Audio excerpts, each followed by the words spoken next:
Время скоротечно.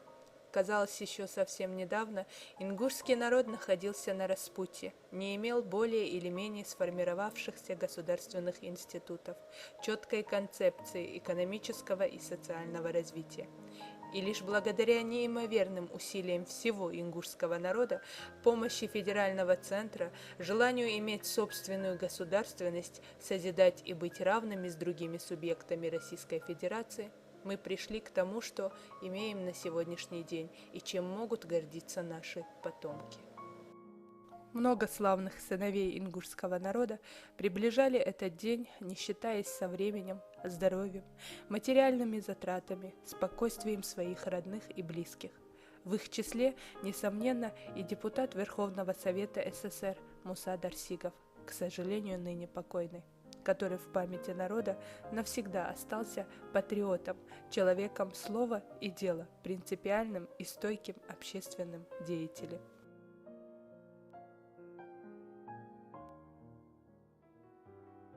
Муса Юсупович Дарсигов родился в 1938 году.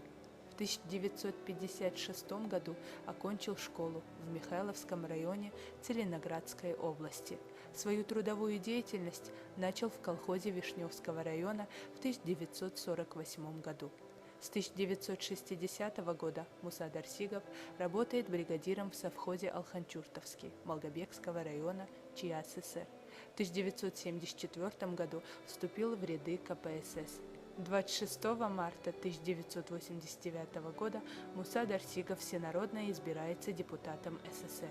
31 мая 1989 года на съезде Верховного Совета СССР избирается членом Комитета Верховного Совета по делам национальностей. 26 июня 1989 года член Комиссии Совета национальностей по национальной политике и межнациональным отношениям. В 1991 году член Совета Союза.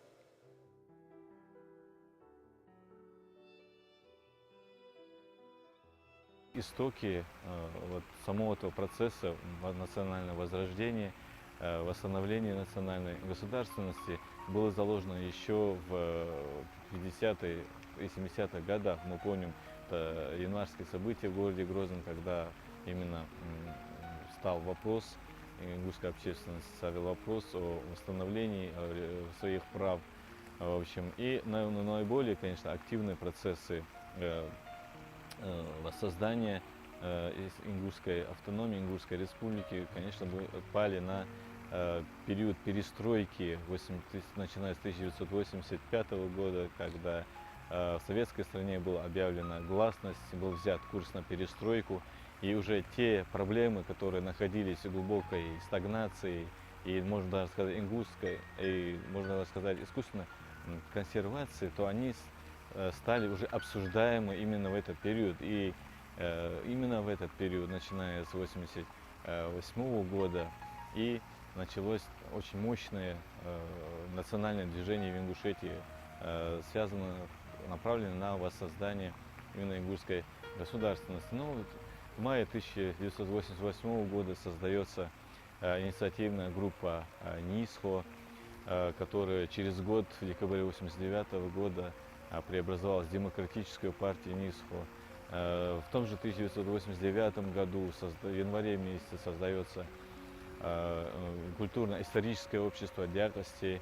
И вот уже на федеральном уровне, на всесоюзном уровне вопросы ингушской государственности, восстановления ингушской государственности лоббировали уже наши земляки, депутаты Муса Дарсигов, Хамзат Фаргиев. 1989 год, конечно, это был годом, наверное, переломным в истории страны. Впервые избирались депутаты СССР, народные депутаты, и, соответственно, избирался Верховный Совет СССР. Это была веха, наверное, очень серьезная в истории. И, конечно, перед глазами очень много людей, учитывая, что я работал на постоянной основе в Верховном Совете СССР, был заместителем Ельцина Бориса Николаевича в Комитете по строительству и архитектуре. Первое ваше знакомство с Мусой Дарсигом, вот каким вы его запомнили? Ну, это было, наверное, 88-й год, наверное, когда нас избрали народным депутатом СССР, и делегаты Черногорской республики приехал в Москву. Ну, там разные люди были, но трое очень бросались в глаза. Это, с одной стороны, Махмуд Исимбаев со своей, так сказать, каракулевой шапкой ченской. А Фатеев был очень крупный сам по себе. И Муса, значит, он тоже такой крупный, такой, ну, такой, я бы сказал, даже широкоплечий мужчина. И они втроем сразу, вот, когда мы фотографировались, их втроем было видно сразу. Ну, второе, очень быстро, вот, по мере знакомства, мы начали вместе работать, там же постоянно шли заседания. Проявилась вот одна из таких, я бы сказал, наиболее его ярких черт – это воспитанность. Муса был воспитанный человек. Он никогда, так сказать, я не слышал, чтобы он, хотя он был такой немножко даже вспыльчивый, но воспитанный был. Никогда не слышал, чтобы он кого-нибудь перебил или там быстро полез там какое-то свое мнение высказывать. Ну, твердый, вот, ну, очень такой, я бы сказал, война настоящая. Война, говорю. Будучи уже избранным депутатом СССР, Верховного Совета СССР, Муса Юсупович уехал в Москву. Я, значит, как, не знаю, Муса Юсупович посчитал, что я гожусь для помощников. Один из помощников его был я. Люди до сих пор помнят неуемную энергию, настойчивость достижений своих целей и, конечно же, порядочность Мусы Юсуповича Дарсигова. К нему прислушивался Горбачев, Михаил Сергеевич Лукьянов, но и прислушался съезд, потому что съезд – это действительно была элита всех республик тогдашнего СССР. Все люди были известные, а было много выдающихся государственных деятелей. Если раньше обязательным членом Верховного Совета СССР, ну, были командующие округами, первые секретари республик, первые секретари крупных регионов, то в 1989 году уже были другие совсем люди. А я, как уже говорил, был промышленником, директором комбината. Дарсигов был, насколько я помню, бригадир в одном из совхозов. Но его выступление на трибуне съезда, я скажу, это были гораздо серьезнее, наверное, и продуманные, чем выступления многих секретарей, точнее, первых секретарей обкомов партий, республик, первых секретарей, которые по своему статусу без выбора фактически входили в состав съезда, в состав Верховного Совета СССР. Народные депутаты делились по группам. Группа, вот помните, значит, межрегиональная группа, которую создал Попов, Ельцин. А была, значит, межрегиональная группа народных депутатов, которые, в общем-то, вот, в создании которой вот участвовал и я, и Муса, и, значит, из Абхазии депутат Ардземба, бывший потом президентом долгое время Владислав, потом поэт из Калмыкии, все забывать начинаю, Давид Кугультинов. Вот, и достаточно мощная группа автономных республик, народных депутатов, которые голосовали согласованно. И Муса был участником именно этой группы, и мы, в общем-то, многих решений, многих законов имели очень большой вес, потому что численность высокая была за автономную республику. И здесь надо сказать, что вот мы собирались отдельно, мы договаривались, как и мы будем говорить здесь. Муса очень твердо всегда вел свою позицию. Депутат, депутат. Куда ни глянь. Было время, что я пожалел, что стал депутатом. У тебя не было возможности выступить с трибуны, сказать то, что думаешь. Но с помощью Всевышнего получилось так, что руководство Верховного Совета стало благоволить мне. Со мной почти ежедневно общался Горбачев, причем встречи эти происходили в большинстве случаев по его инициативе.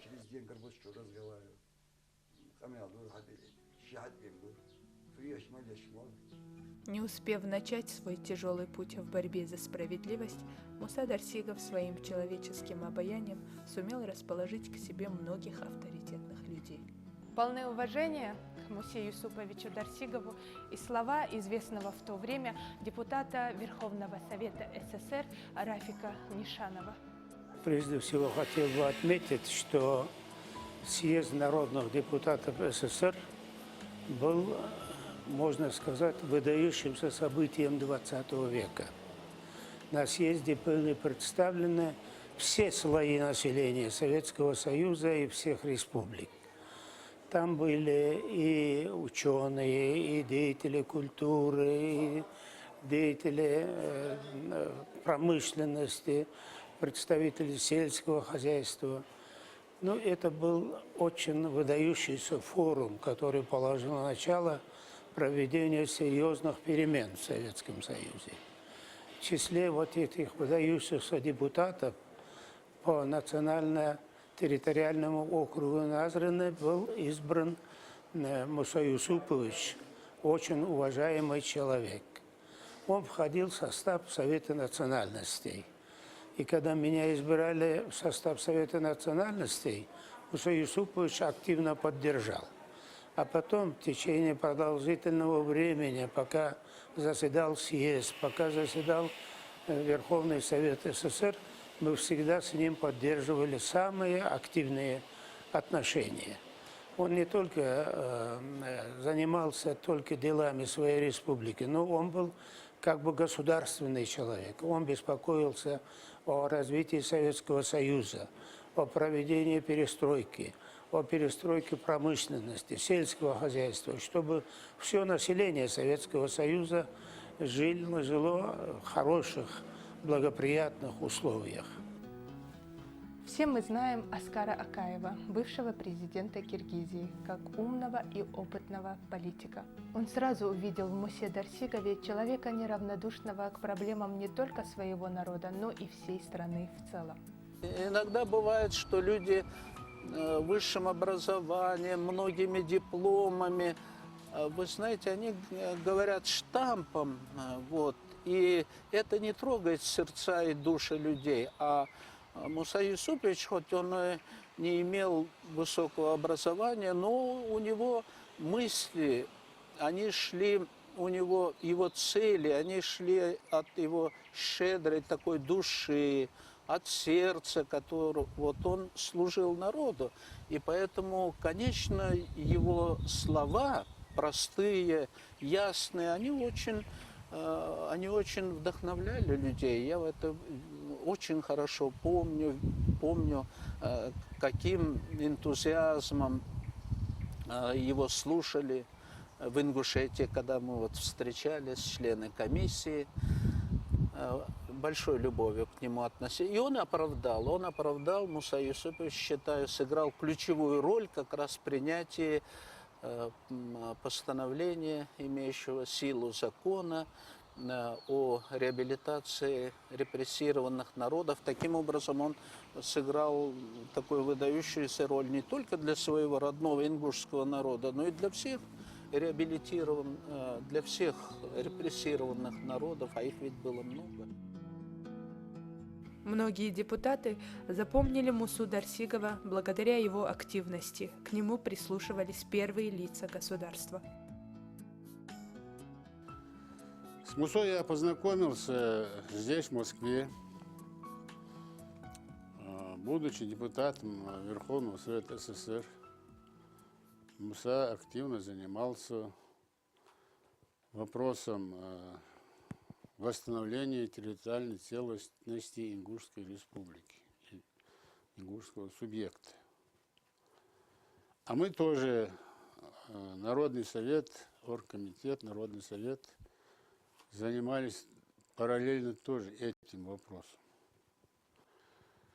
Активно выступая, добывался и приема тогдашнему президенту Горбачеву Михаилу Сергеевичу, и объяснение ему суть вопроса, чтобы справедливо его разрешали. Обращался активно с ведущими депутатами и от союзных республик, и от Российской Федерации, таким же депутатам, кто имел вес в этом вопросе, кто мог решать, повлиять на решение этого вопроса. Но он располагал к себе одним даже своим только видом. Вот первое, так сказать, слово, которое он скажет, его доброжелательность невероятная, такое вот чувство, причем сопряженное с чувством своего собственного большого достоинства. Он никогда не как-то не лебезил ни перед кем, никогда не старался там быть каким-то, я не знаю, сладким, сахарным и так далее. Он был очень спокойный, такой серьезный человек, но очень какой-то в то же время живой. И мог и улыбнуться, мог и пошутить. И был вот когда с ним встречался, то как-то вот это просто было приятно. Он был очень обаятельный человек. Очень такой, я бы сказал, незаурядная личность. Слово имеет депутат Дарсигов, подготовится депутату Прокушеву, потом Шаповаленко. 3 минуты. Уважаемый президент, уважаемые народные депутаты, я отношусь с репрессированным народом. Вы знаете, что ингушский народ поставил, он не сейчас, он лет 40 добивает своей правоты, но не может никак добиться истинной правды.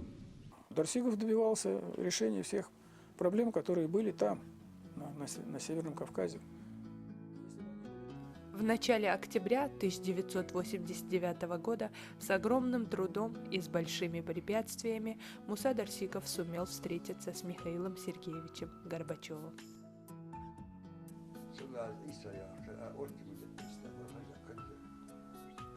Председателем оргкомитета в то время был Адзоев.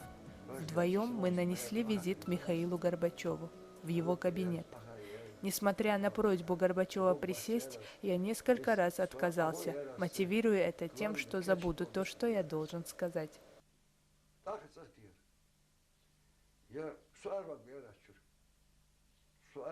Горбачев прикрикнул, мол, садись. В ответ на это я сказал, я не хочу с вами больше беседовать. Михаил Сергеевич смягчился и бросил одно единственное слово – говори. Вот это мужской разговор, сказал я, Михаил Сергеевич. Я пришел говорить не за себя, а за весь ингушский народ. Нас обзывают бандитами, говорят, что у нас нет высокопоставленных военных. Никто из нашего народа не может занять достойный пост. После моих слов Горбачев сразу дал указания Нишанову и Крючкову насчет принятия декларации. Когда они оттуда вышли, Иса был удивлен тем, что как просто, как легко Муса Юсупович общается с первыми руководителями страны, как он излагает проблему. Он не был приверженцем каких-то там партий, вот этих. Его интересовала судьба народа. Страшно переживал. Страшно, как порядочный человек, очень, кстати, любил он людей. Так, и он все переживал, вот как, что, так вот. Правда, один был период, когда он по несколько раз звонил мне. И домой, и на работу. Я ему сказал, я говорю, будут вопросы, всегда звони мне. Вот, так что я считаю, что он сыграл очень хорошую роль. Он как-то укрепил меня в правильности вот той линии, которую вот мы наметили. Причем в Верховном Совете было очень сложно провести эту линию. Там были другие фракции, другие ориентации. Так, очень серьезную роль играли депутаты из другой республики. Так, вот. Светлый человек, очень порядочный, очень внутренне красивый такой человек, который вызывал к себе уважение. Так, он умел достойно вести разговор в правительстве и депутатов. Это был очень культурный человек, очень много читал он, так, очень много читал, очень много знал. Вот, настоящий патриот. Руслан Хасбулатов находился тогда в двойственном положении. Во-первых, он сам был из числа репрессированных. Во-вторых, как человек государственный и занимающий большую должность, он не мог высказать свою заинтересованность в рассмотрении закона о реабилитации прав репрессированных народов. Я же председатель Верховного Совета. Все прекрасно понимали, в общем-то, мои симпатии, но я не должен был это показывать как председатель, чтобы не обвинили тут же в предвзятости и прочее. Вот это приходилось лавировать. Очень тонко вот так лавировать, вот так сказать, вот между Сциллой и Харибдой, вот не обидеть и ту, и другую сторону, тем более, что ингушская сторона уже была обижена тем, что она вдруг оказалась, так сказать, без субъекта, без каких-то своих представительных органов власти на уровне соответствующем. Конечно, в одиночку Муса Дарсигов был бы не в состоянии решать накопившиеся проблемы. В этом ему помогали и другие депутаты, в том числе и из Чечено-Ингушетии. Это был замечательный человек, вот, действительно, очень добродушный, очень такой вот, людей он любил, он с огромным вот таким настороженностью, с тревогой смотрел на деятельность некоторых депутатов, и чеченских, и ингушских, и соседних республик. Так, вот, он все время вот видел вот это разгорающееся, вот это как-то какая-то ненависть, вот переживал по этому поводу. Так, и он видел тоже, что я понимаю, но при всем могуществе моем, а я был, конечно, очень влиятельный, Верховный Совет был при мне влиятельный, но я же все-таки не президент.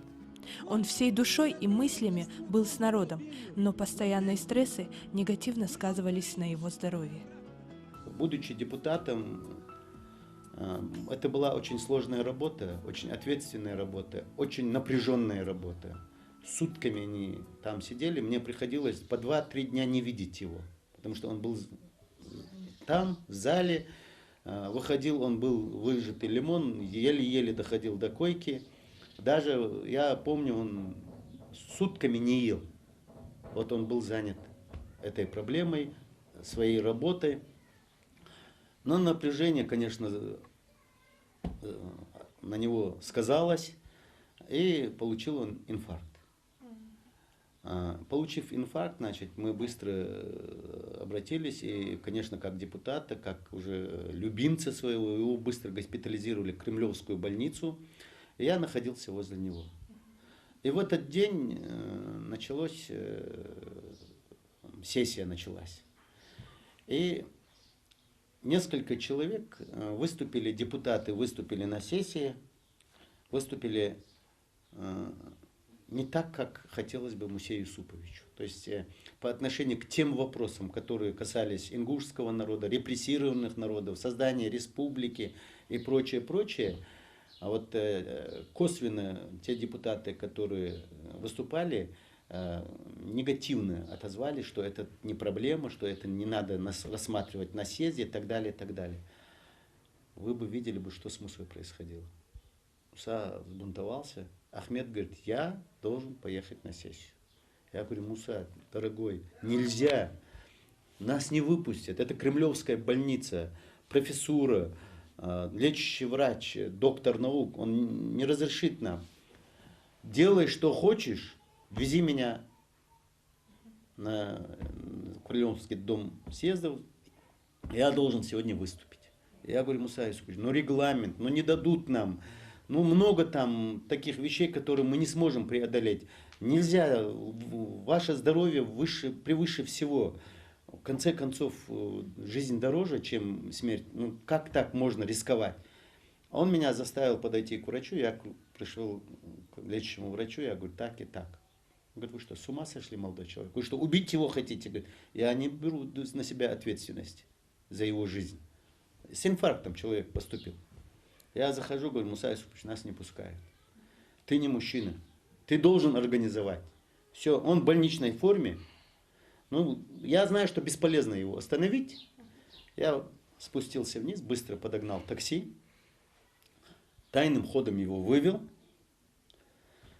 Сели мы на такси, я говорю, Муса Юсупович, ради Бога, только не в этой одежде, в Кремлевский дворец. Еле пришлось уговорить его завести в номер. Он переоделся, значит, я одел форму приличную, и он туда пришел. Я прошу вас, народные депутаты, поддержать не том, что мою проблему, месхетинскую, немецкую. Да и в этом зале ни одного человека нет, чтобы не пострадал, чтобы репрессий не было. Зачем не выступающий президент или другой? Надо задевать, уважаемый Михаил Сергеевич. Вас люди уважают. Вы должны, это вопрос, при выступлении обязательно надо говорить, а вы никогда об этом не говорите. Редко говорите. У меня все, я прошу, извините меня, конечно. Но прошу вас, поддержите репрессии народа, поддержите, чтобы этот вопрос решился. Раз навсегда надо покончить с этим вот так. Он был из народа, его речь была не очень точная, может быть, не слишком там изящная по интеллигенции. Но он был нормальный, умный, воспитанный, прямо от земли, от сахи, как в советское время, человек. Поэтому он имел право обращаться так к Горбачеву. И Горбачев это правильно понимал. Между ними возраст, небольшая разница в возрасте была. А тогда было время, когда все-таки уже разница в должностях все-таки меньше оценивалась. Это сейчас даже больше значительно разница в должностях. Поэтому он правильно обратился, и я думаю, мы тогда и настояли на многом. Значит, чтобы все-таки тогда началось положительные изменения вот, во всех вопросах, касающихся вот этого спорного и очень сложного вопроса. Просто вот я затронул его, что все-таки хорошо, что вот этот фильм готовится. Хорошо, что память сохраняется, потому что вот те события, которые были в те годы, фактически навсегда останутся в истории ингушского народа. Там лежат, так сказать, победы народа, там и поражения сидят. Одна беда объединяла многие народы, которые оказались под гнетом Сталина. Муса Юсупович всегда стремился к тому, чтобы справедливость была на высоте. Он ставил конкретно задачу, говорил, вы должны решить задачу внутри страны, а не по миру кататься, ездить, решать проблемы мировые. Наша задача, вот в первую очередь, решить свои внутренние проблемы. Муса Дарсигов устраивал много плодотворных встреч с первыми лицами государства. Также своими усилиями он добился встречи нашего духовенства с патриархом России Алексием II. Организатором этого визита был через Кашурка своего помощника Муса Дарсигов. А участниками этого визита были Аушев Башир Хаджи, Пошу Ахмед Хаджи, Дарсигов Муса, Кашурка и я. Договаривался Кашурка. Принял он нас на 15 минут, Алексий II. У него там рукой аппарата был, они его называли владыкой, он нас предупредил, что вас принимают на 15 минут. Но Алексий II нас не отпустил 1,5 часа. И представились мы ему, он сам же был депутатом Верховного Совета СССР. Представились, вот Дарсигов Муса, депутат Верховного Совета СССР от Ингушетии. Он так сказал, я знаю, увидимся и так далее. И сказал, что активную поддержку он с нашей стороны получит, потому что помочь обиженным, незаслуженно обиженным, обездоленным – это богоугодное дело, и мы это дело должны не только поддержать, но и оказать помощь. То есть у нас визит получился очень содержательный. Я думаю, что в связи с этим визитом, когда в Верховном Совете Российской Федерации рассматривался вопрос, это повлияло, тоже повлияло, когда наша делегация была там в лице других, то он написал ходатайство Верховному Совету Российской Федерации. Я лично прошу поддержать этот обездоленный народ, дать им возможность жить на территории своей родины. Муса Дарсигов во время встречи с патриархом всея Руси Алексием II говорил о проблемах ингушского народа и высылке настолько проникновенно и убедительно, что патриарх слушал депутатов от Чечено-Ингушетии целых 1,5 часа вместо заявленных 15 минут и был очень растроган. От начала до конца полностью мы раскрыли ему эту проблему и положили его на стол. Ему. И после того, он очень внимательно нас слушал, и когда отдельные моменты, мы говорили об отдельных моментах, о тех зверских издевательствах над нашим народом, когда нас выселяли, и у него даже иногда слезинки падали. Настолько была трогательная эта тема. И в заключении и Муса, и мы ему сказали, что мы хотели бы от него, как от главы христианского направления, была поддержка в решении этого вопроса. Мусу Дарсигова я уже знаю более 20 лет. Первое тесное наше знакомство завязалось именно в тот период, когда мы создавали Ингушскую республику, и в момент, когда принимали закон о реабилитации репрессированных народов. На какой должности вы были? Я тогда был муфтием ингушского народа. Я был член оргкомитета и член Народного совета по восстановлению и автономии ингушского народа. А он тогда был депутат Верховного Совета СССР. И в Москве, и здесь практически мы очень часто встречались.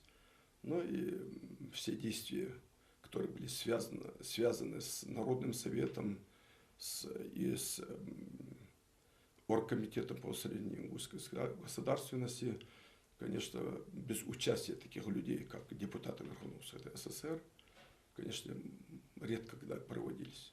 Если известный на весь мир танцор Махмуд Эсэмбаев выражал свое отношение и свою позицию посредством танца, то в Мусе Дарсигове он увидел человека с крепкими корнями. Именно благодаря ему Муса Дарсигов смог познакомиться с людьми, которые так или иначе могли помочь ему в достижении поставленных целей. Я как бы помогал Махмуду Эсэмбаеву что-то выполнять юридические работы, а он сказал, ну, ты национальные вопросы касаешься, все время меня спрашиваешь, вот, я тебя потом познакомлю с ингушами, Дарсиговым и Фаргиевым, да. Ну, я говорю, я очень буду рад, и он меня назначает в гостинице встречу, да. Мы как раз встречались, Дарсиев, Фаргиев и Махмуд Эсэмбаев. Он побыл, объяснил, кто к чему, и мы с этого дня начали, прямо почти с первых дней работы депутатов. После того, как Муса Дарсигов в письменном виде обратился к Михаилу Сергеевичу Горбачеву 26 марта 1990 года, была создана комиссия Совета национальности Верховного Совета СССР по рассмотрению обращений ингушского народа. Председателем комиссии был назначен Беляков Анатолий Михайлович. Ситуация, сложившаяся в Чеченской Республике, требовала принятия какого-то решения. Федеральная власть должна была. Ингуши однозначно заявили о том, что Дудаеву, что нам с тобой не по пути. Дудаев объявил о том, что он не с Россией. Значит, решать надо было судьбу народа, который свое мнение, свое отношение к России, к ситуации, которая сложилась в этой республике, однозначно высказалось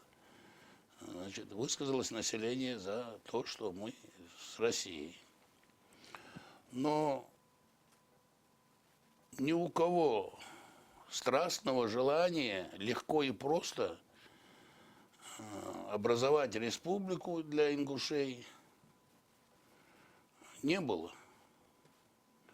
Закон о реабилитации репрессивных народов был принят в 1991 году, в апреле месяце. Но от того, что в этом законе было написано в одной из статей, что репрессированные народы при их волеизъявлении могут восстановить свою государственность, еще не говорила о том, что Ингушская республика будет восстановлена. В определенной мере этому, конечно, способствовала ситуация, сложившаяся в Чеченской республике. Но это, тем не менее, вопросы встречали очень серьезное сопротивление целых других депутатских групп. Муса прилагал все силы к тому, чтобы, значит, так, была создана своя отдельная республика ингушская. И я входил в состав группы, нас было или 8, или 12 человек, уже в деталях сейчас не помню, значит, так, образовано постановлением Верховного Совета СССР для рассмотрения обращения ингушского народа, значит, так. И мы много раз выезжали на место в Чеченскую республику, встречались и с одной стороной, и с другой стороной. Были очень многочисленные такие митинги. Мы начинали работу, допустим, в 10 утра, а иногда заканчивались последние митинги уже за полночь. Так все организовывалось, значит, так люди переживали, хотели довести до представителей, значит, депутатского корпуса Советского Союза свои мнения, освещали площади, выставляли, значит, трибуну и приезжали. В 11 приезжаем, только начинаем митинг вечера. Вот такая была обстановка. И было очень важно нам сориентироваться и правильно сделать доклад, значит, так, для Верховного Совета СССР. Значит.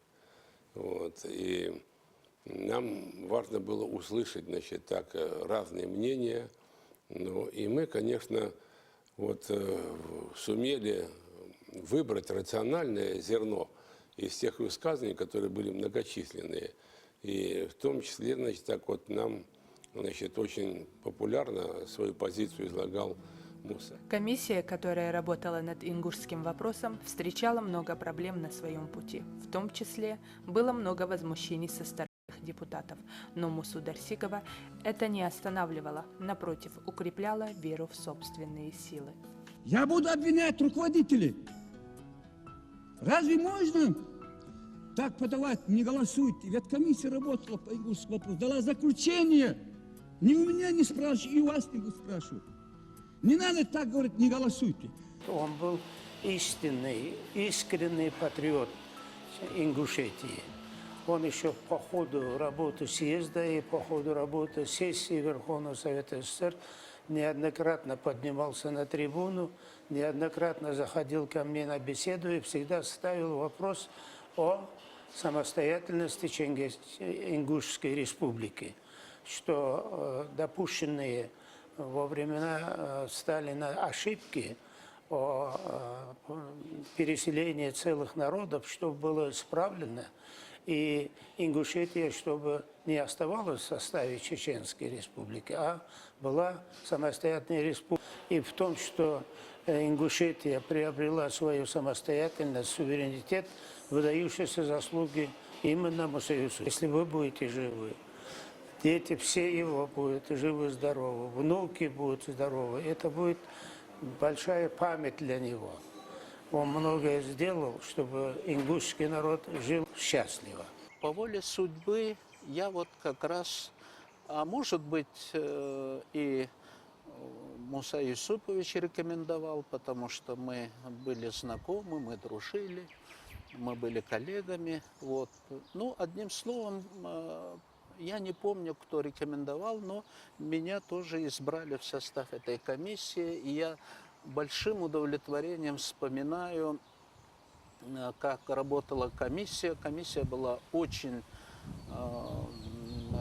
такая, я должен сказать, вот сегодня создается много комиссий, которые, в общем-то, ничего не добиваются. Но эта комиссия была такая рабочая, боевая, и я помню, проделала огромную работу. Комиссия работала над этим вопросом на протяжении 9 месяцев и дала заключение о том, что обращение ингушского народа важно для оздоровления советского общества, справедливого и взвешенного разрешения проблем народов, репрессированных в годы Великой Отечественной войны. И вот мы целый месяц в 1989 году как раз посвятили этой работе, побывали во всех уголках Чечено-Ингушской автономной республики, встречались с простыми людьми в селениях, городах.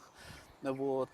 И я вот здесь хотел бы подчеркнуть, как раз когда мы были в Ингушетии, я вот видел большим удовольствием, большим удовлетворением, с каким глубочайшим уважением, какой любовью относились ингуши к своему родному депутату Мусе Юсуповичу Дарсигову. Они просто в нем души не чаяли, потому что он действительно, в отличие от многих депутатов, в отличие от многих лидеров, которые в каждом деле искали свой интерес, Муса Юсупович был человек бескорыстный.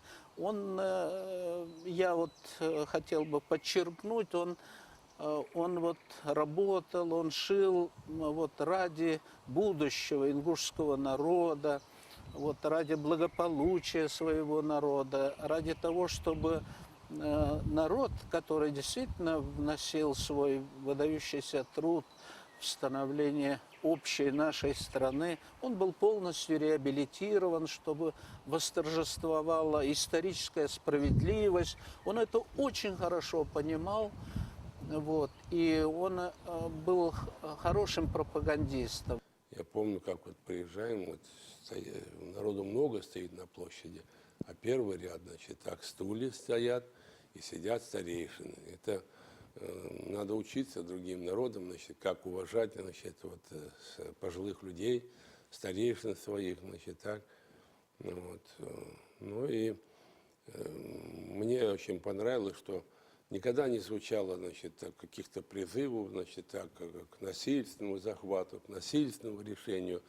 Люди просто хотели, значит, так, и просили, чтобы нормальным законодательным путем решить этот вопрос, потому что так уже не может продолжаться. Итоги поездки комиссия обсуждала на самом высоком уровне. По возвращении сюда комиссия в Москву также работала, продолжала работать. Мы писали разные варианты, потому что доложить Верховному Совету СССР, это надо ни одной запятой не ошибиться, где правильно поставить, ни одно ударение не ошибиться, где оно должно быть, и ни одно слово не сказать, то, что потом не будет понято, значит, туда, куда мы ездили, и чтобы люди не обиделись, значит, так, что их не поняли. Поэтому мы очень тщательно редактировали всегда. Вот, очень такой, ну, он, конечно, потому что и был образованный человек, академик Акаев, он же был тогда президент Академии наук Киргизии, значит, так. Он очень активно тоже участвовал, значит, так, вот, в отредактировании этих всех постановлений. Ну и мы вот, наверное, после того, когда последний раз побывали, еще месяца 2 отрабатывали все это дело. И потом вот завершили свою работу таким вот внесением предложений, которое было рассмотрено и принято. Вопрос о организации самостоятельной автономии ингушского народа в рамках Российской Федерации. Вот здесь, я считаю, он играл просто ключевую роль, потому что я свидетель, как он тщательно собирал документы для того, чтобы обосновать объективную вот такую потребность, необходимость в создании ингушской автономии, автономной республики в рамках Российской Федерации. Вот.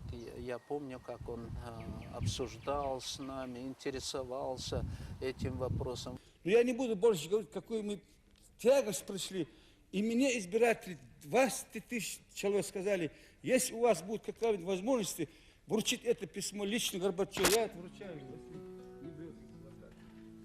Спасибо. Я это хорошо помню, лично договаривался президентом Советского Союза Михаилом Сергеевичем Горбачевым. И, наконец, он пробился, он был ведущим в составе делегации ингушской, большой делегации. И они вручили этот документ Михаилу Сергеевичу Горбачеву. Это, конечно, сыграло свою большую роль, потому что Михаил Сергеевич как раз и дал толчок впервые. Вот. И вот так появилось решение об автономии Ингушской республики, об образовании Ингушской республики в составе, я вспоминаю точное название документа, об образовании Ингушской республики в составе Российской Федерации. В этом, конечно, он сыграл, я считаю, ключевую, исключительную роль.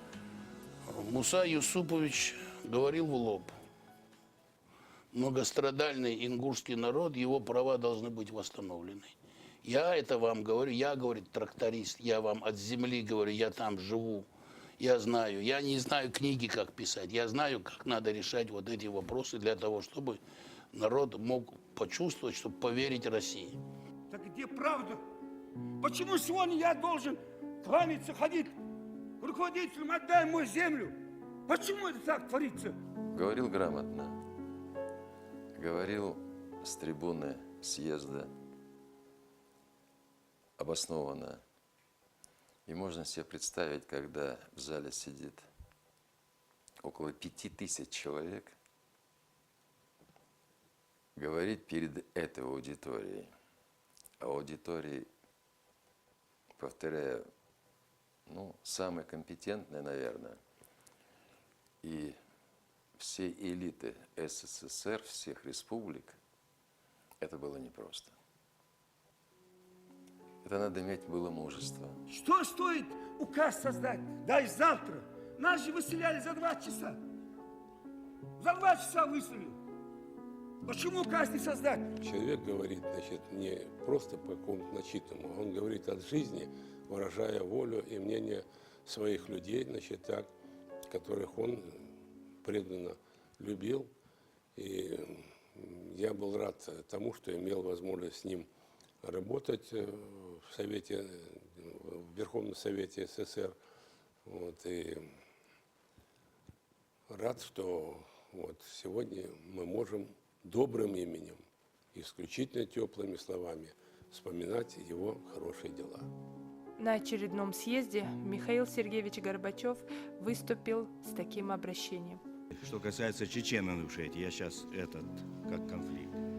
Недавно там по поручению руководства республики находилась группа ответственных товарищей во главе заместителем председателя Совета министров Российской Федерации товарищем Захаровым. Надо сказать, ситуация непростая. Она привела в движение вот, особенно 2 республики, и пока никаких реальных сдвигов не произошло там.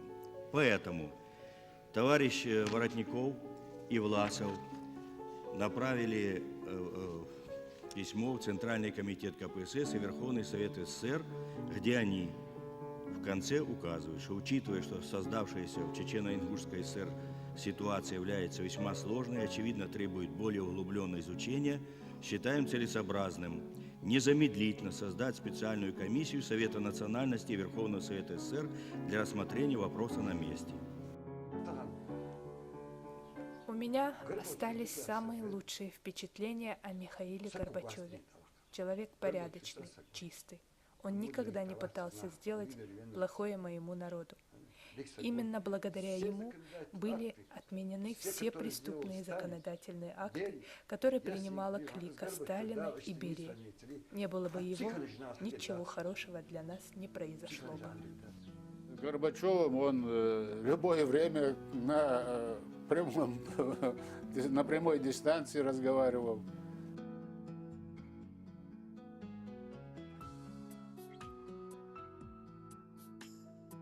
В 1989 году на съезде народных депутатов СССР Муса Дарсигов познакомился с депутатом СССР Борисом Николаевичем Ельциным, академиком Андреем Дмитриевичем Сахаровым и Михаилом Александровичем Бочаровым. Впоследствии, когда Бориса Николаевича Ельцина выбирали председателем Президиума Верховного Совета РСФСР, по просьбе помощника Бориса Николаевича Ельцина Михаила Бочарова, наш герой организовал группу поддержки, и Борис Николаевич был избран председателем Президиума Верховного Совета РСФСР. Взамен за столь тяжелый труд Муса Дарсигов хотел лишь одного, чтобы Ельцин решил вопрос по созданию Ингушской республики. Он очень беспокоился о культуре, быте, традициях своего народа. Он хотел, чтобы эта традиция развивалась в современных условиях, соответствующих нынешнему этапу развития человечества. Он хотел немедленно, так торопился, чтобы прямо по ходу работы съезда, по ходу работы сессии Верховного Совета это было осуществлено. Но я ему говорил: Мусабек, дорогой, ты не торопись, мы ради этого все работаем, это будет осуществлено. И действительно, по происшествии некоторого времени это осуществилось. И я рад, что ингушский народ выбрал самостоятельный путь развития и в составе Российской Федерации развивает свое хозяйство, свою культуру, свой родной язык и под руководством нынешних руководителей добивается необходимых успехов. 30 ноября 1991 года ингушский народ провел референдум, где изъявил желание остаться в составе России самостоятельной республикой. Салам алейкум. Не может быть неправого народа. Могут быть неправы руководители, их действия, но только не народ. Какой бы он малый ни был, малый, средний, большой, неважно, народ всегда прав. И то, что принял сейчас решение позавчера Верховный Совет Российской Федерации реабилитировать все репрессивные народы Российской Федерации, я вам об этом официально заявляю, это значит реабилитирован репрессивный ингушский народ. Сегодня он признан, что он прав, и никаких действий против России, против государства он не проводил. И ингушский народ своей историей доказал, что он не агрессивен, что он добр, что он трудолюбив, что он не завоеватель. Нет, он требует справедливости. И как вы решите, или Ингушская автономная область, или Ингушская автономная республика, как вы решите, и как вы обратитесь к Верховному Совету России, так мы и решим. Мечты повели Ельцин, ну, что говорят, сам Бог, да, почти год вчера. Что касается Ельцина, то мы приятельствовали, и надо отдать должное, что без его доброй воли образование нашей республики не было бы возможным.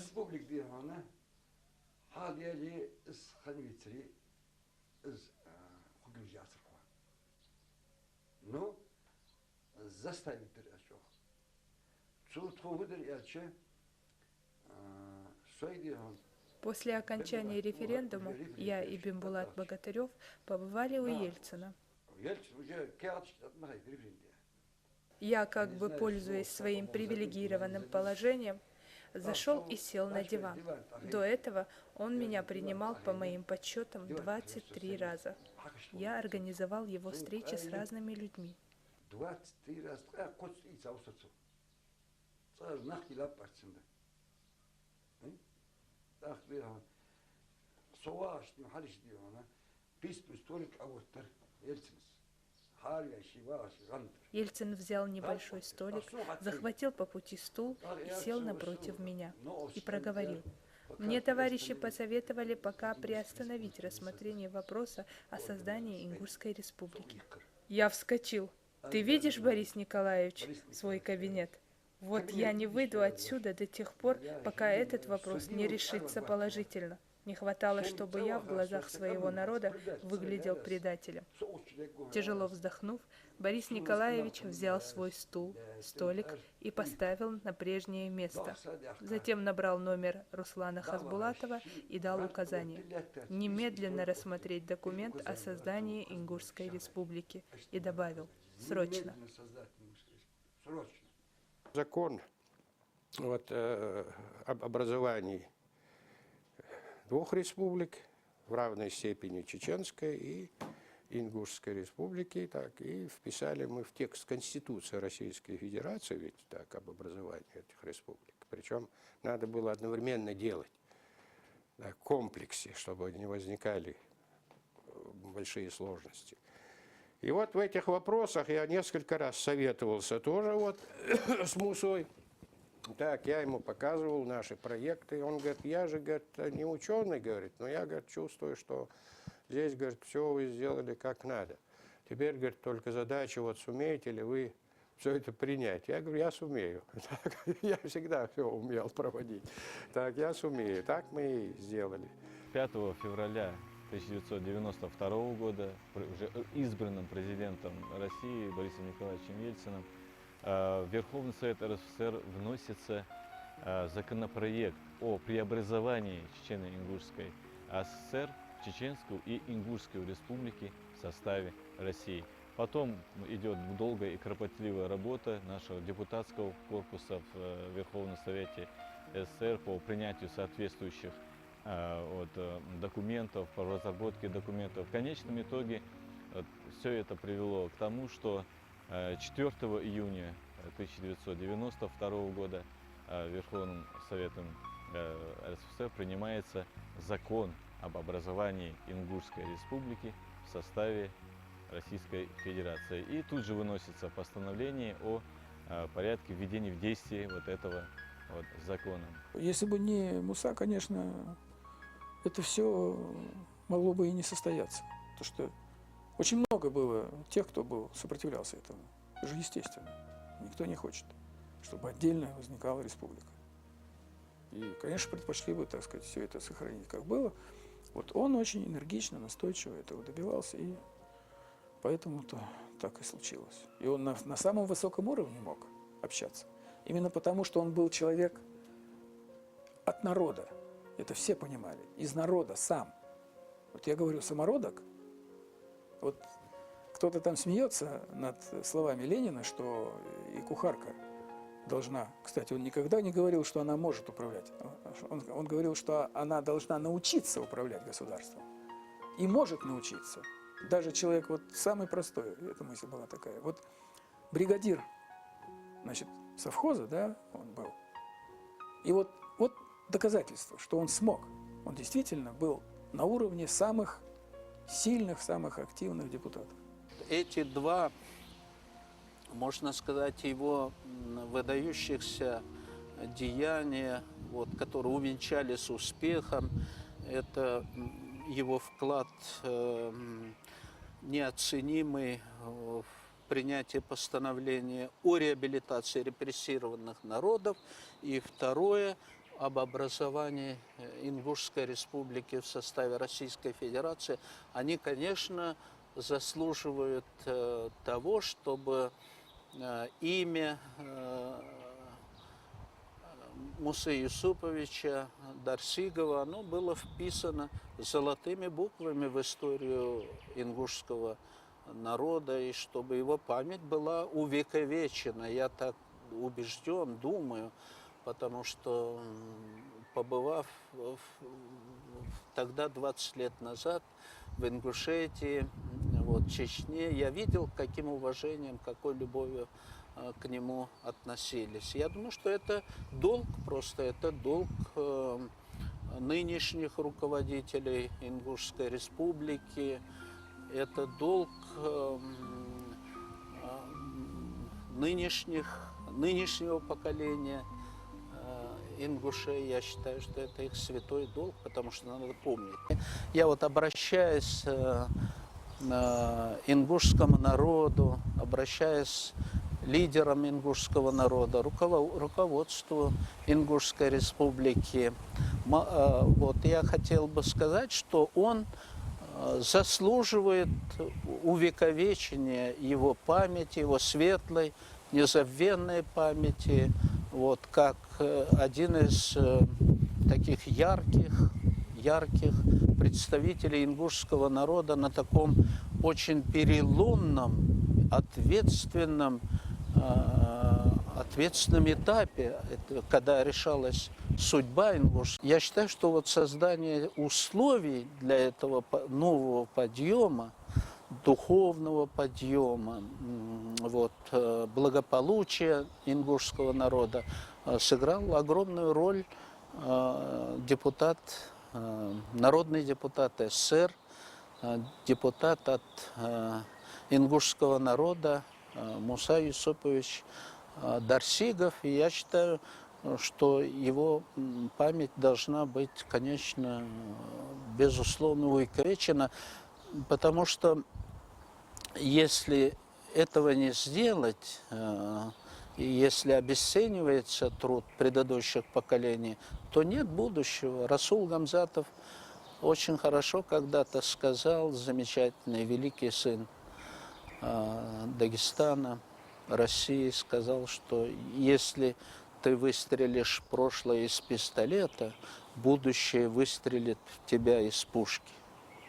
Поэтому надо прошлое уважать, надо помнить замечательных сыновей, увековечить их память. Тогда и будущее будет процветающее у такого народа.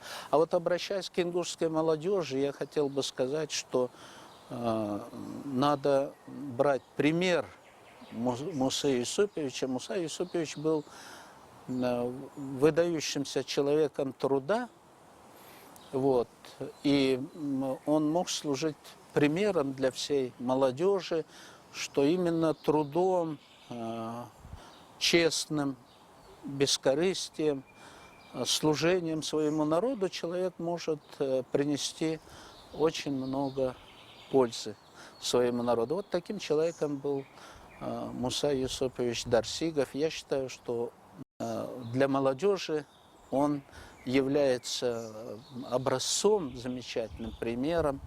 Вот. Ну и я считаю, что о Мусе Юсуповиче надо написать хорошую книгу, о нем надо создать хороший такой телевизионный фильм, показывать. Именно пример таких людей является лучшей воспитательной силой. Вот. И показывать в школах, в университетах, я считаю, показывать по российскому телевидению, потому что он был достойнейшим гражданином и Советского Союза, и был достойнейшим гражданином России. Ушел, я думаю, рано из жизни, потому что потерял вкус к жизни. Вот эти трагические события у него. Он был трогательный человек, вот, очень ранимый. Так, мне кажется, он просто не перенес вот это наслоение вот этих многих трагических событий одно на другое. И вот эти непрерывные переживания, так, вот они, мне кажется, вот Аллах его было просто, видимо, нетерпимо уже. Этот человек, который сделал для своего народа, я бы сказал, больше всех.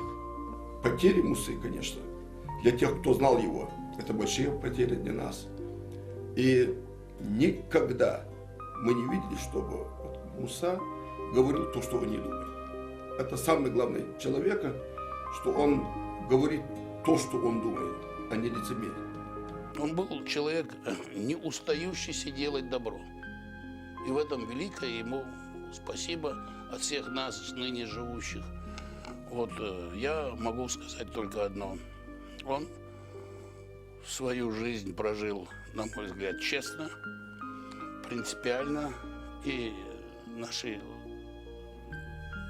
потомки и будущие поколения должны о нем помнить как одного из замечательных представителей нашего народа, который впервые оказался в таком высоком парламенте, как Верховный Совет СССР. Но что он делал, мало кто тогда. Даже там были ответственные руководители республик, в том числе и репрессированных народов. Но Мусе в этой борьбе принадлежит особое место. Сегодня республика состоялась, но вряд ли кто догадывается, как трудно было стоять у истоков ее создания. Жизненный подвиг Мусы Юсуповича Дарсигова не был отмечен на должном уровне, но будем надеяться, что этот пробел все-таки будет восполнен. Ингуши народ, я считаю, особенный. Они очень всегда были сплоченные, очень были единодушные такие, всегда стремились к справедливости, к добру. И я, конечно, от всей души поздравляю всех людей, живущих там, с этой замечательной юбилейной, можно сказать, датой, потому что 20 лет – это серьезный срок. И я надеюсь, что республика будет дальше жить и расцветать, чтобы люди были счастливы. С 20-летием нашей республики весь ингушский народ поздравляет тех, кто в той или иной мере был причастен к ее созданию. 20 лет – это небольшой срок в истории, если взять. Но вместе с тем, для народа, который приобрел свой суверенитет, свою независимость, это важнейший срок. Мы видим, что за эти 20 лет ингушский народ добился выдающихся успехов в развитии народного хозяйства, развитии культуры, становлении государственности. Я от души поздравляю с этим событием весь ингушский народ. Желаю им здоровья, благополучия, и чтобы их светлые мечты всегда были осуществлены. Дорогие ингуши, я хотел бы от всего сердца, от всей души поздравить вас с предстоящей годовщиной образования Ингушской республики в составе Российской Федерации.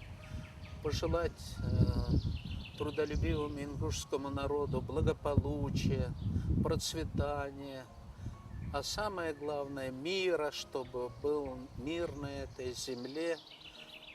И тогда, я убежден, трудолюбивым ингушским народом будет создано процветание. И я убежден, что народ Ингушетии внесет свой достойный вклад в дальнейший прогресс и процветание Российской Федерации. Поздравляю весь ингушский народ, и не только ингушский, а и все народы, которые проживают на территории Ингушетии, с этим великим праздником, когда мы имеем свою государственность, имеем свои институты, свое руководство. Мы определены как субъект Российской Федерации, как народ Российской Федерации. Желаю успехов всему нашему народу Ингушетии, дальнейшего процветания.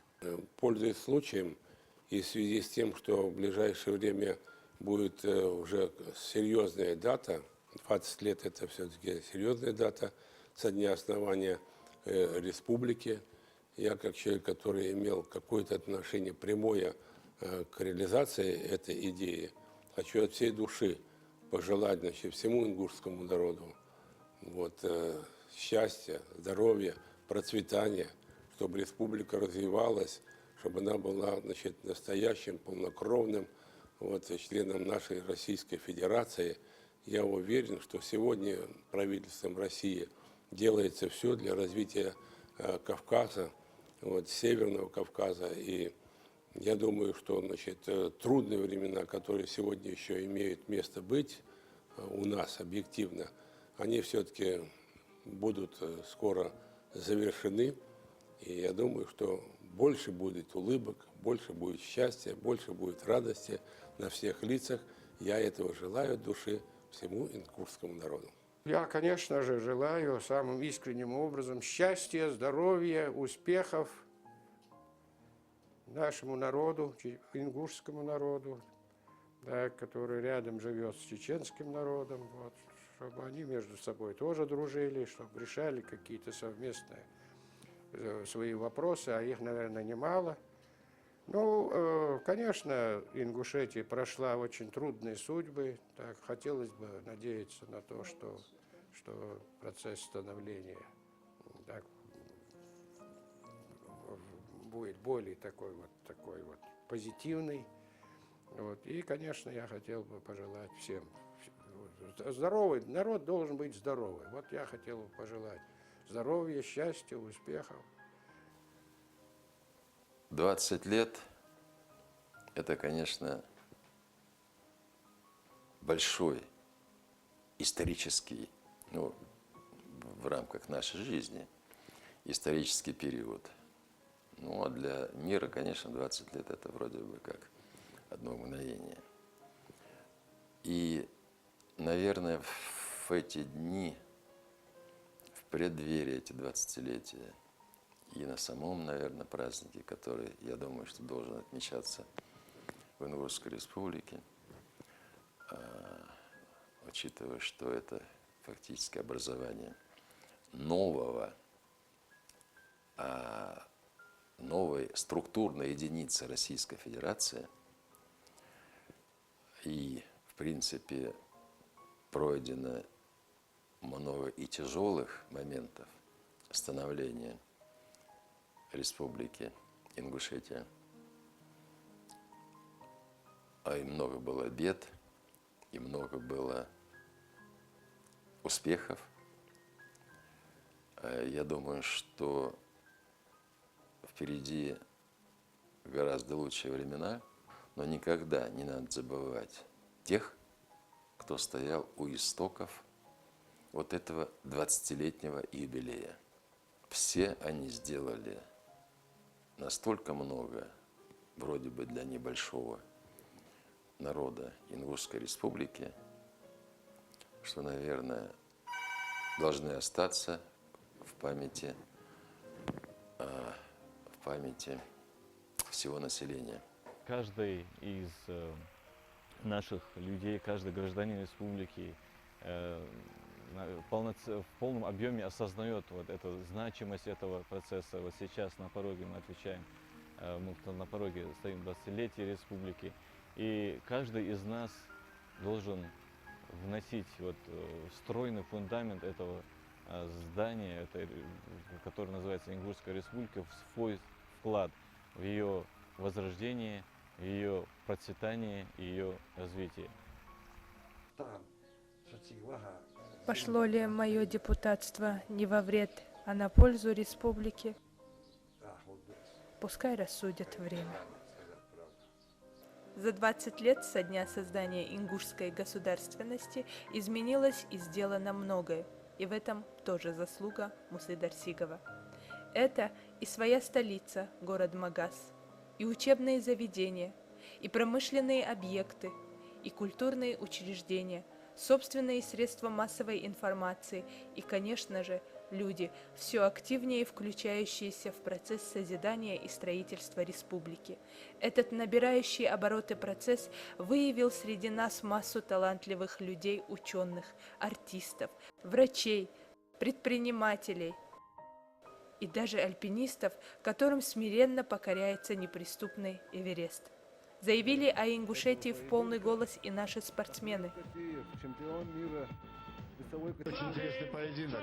Олимпийский чемпион Пекина. Одним словом, нет, пожалуй, на всем постсоветском пространстве, да и во всем мире людей, которые не знали бы о Ингушетии.